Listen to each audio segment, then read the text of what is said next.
जी अब आपको आगाह करते हैं खानपुर से, जहां कॉलोनी हाई स्कूल में स्टूडेंट कौंसिल की हलफबरदारी तकरीब deputy district education officer Malik Amar, principal colony high school Nasir Hussain और मैडम नुसरत जहां के ज़ेरे निगरानी मुनक्कद की गई। तकरीब के मेहमान खुसूसी MPA मियाँ शफ़ी मोहम्मद ने स्टूडेंट कौंसिल के मुंतखब ओहदेदारान तलबा तालबात से हलफ लिया।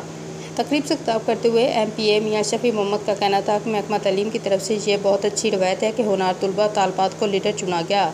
ये बच्चे हमारी कौम का सरमाया हैं। तहसील भर में स्टूडेंट कौंसिल के होने वाले इंतखाबात को deputy district education officer Malik आमर और साबिक़ प्रिंसिपल मैडम नुसरत जहाँ ने बखूबी बहुत खूबसूरत अंदाज से सर अंजाम दिया। मैडम नूर जहाँ का कहना था कि स्टूडेंट कौंसिल की तंजीम साजी में तालीम में बेहतरीन पोजीशन हासिल करने वाले तलबा तालबात कामयाब हुए। महकमा तालीम की सख्त आसन इक़दाम की वजह से तलबा तालबात में आगे निकलने का कॉन्फिडेंस मज़ीद बढ़ेगा। उन्होंने कामयाब होने वाले तमाम तलबा तालबात समेत तमाम प्रिंसिपल्स को मुबारकबाद दी।